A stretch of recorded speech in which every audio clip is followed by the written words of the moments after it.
Bonjour à tous. Aujourd'hui, dans cette vidéo, on va essayer de comprendre un petit texte.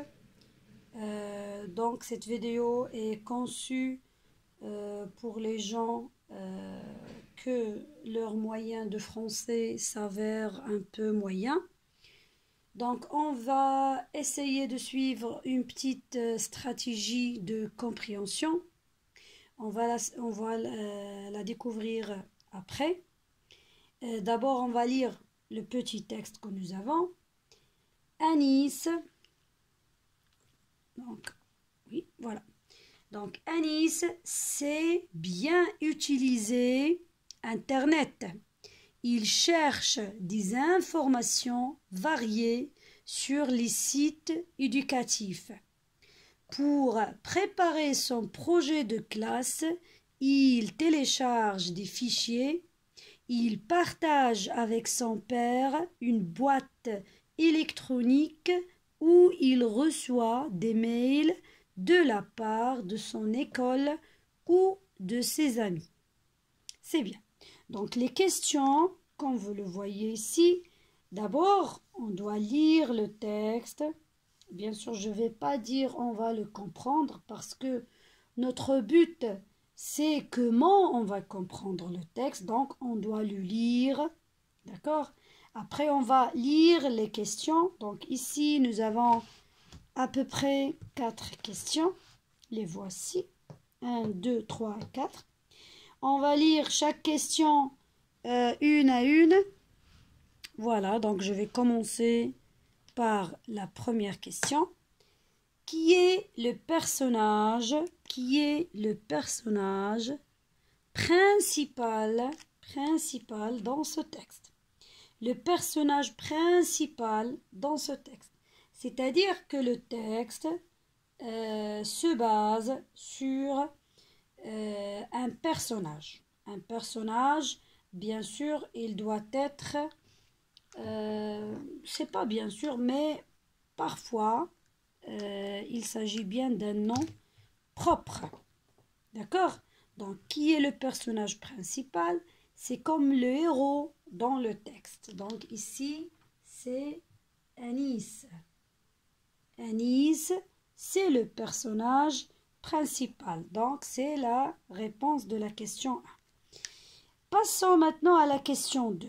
Que sait-il faire? Que sait-il faire?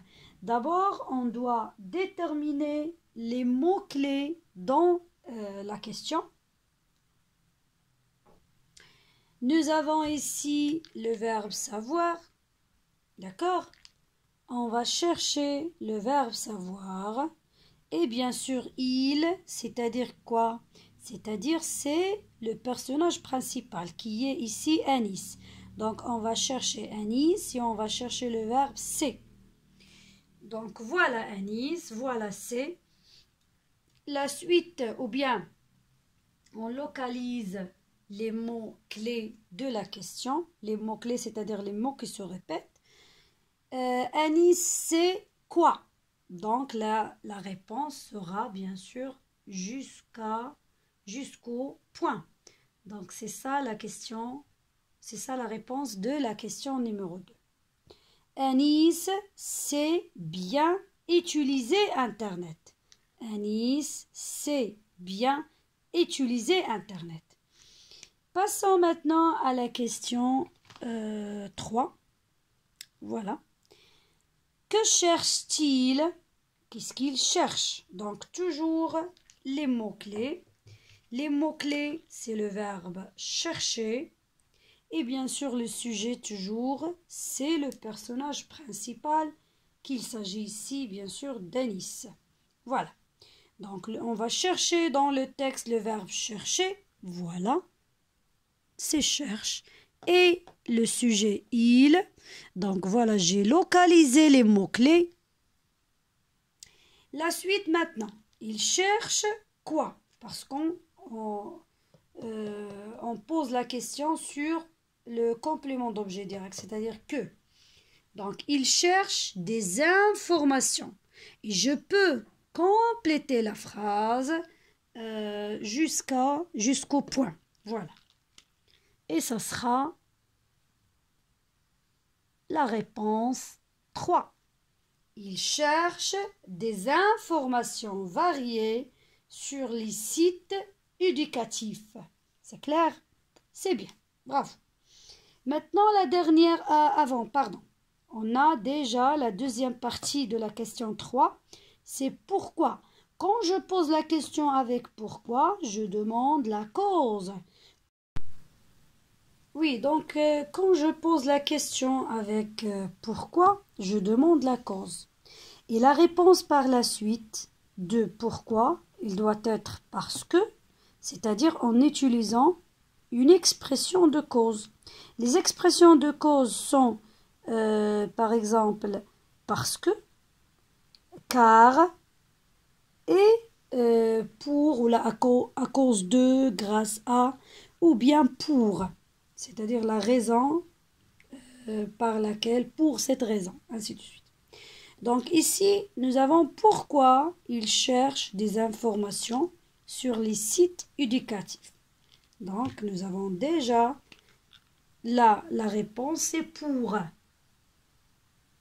Pourquoi? Donc, la réponse pour. Pourquoi? Pour préparer son projet de classe. Voilà. Pour préparer son projet de classe. Et en suivant, bien sûr, la phrase, vous allez trouver, il télécharge des fichiers.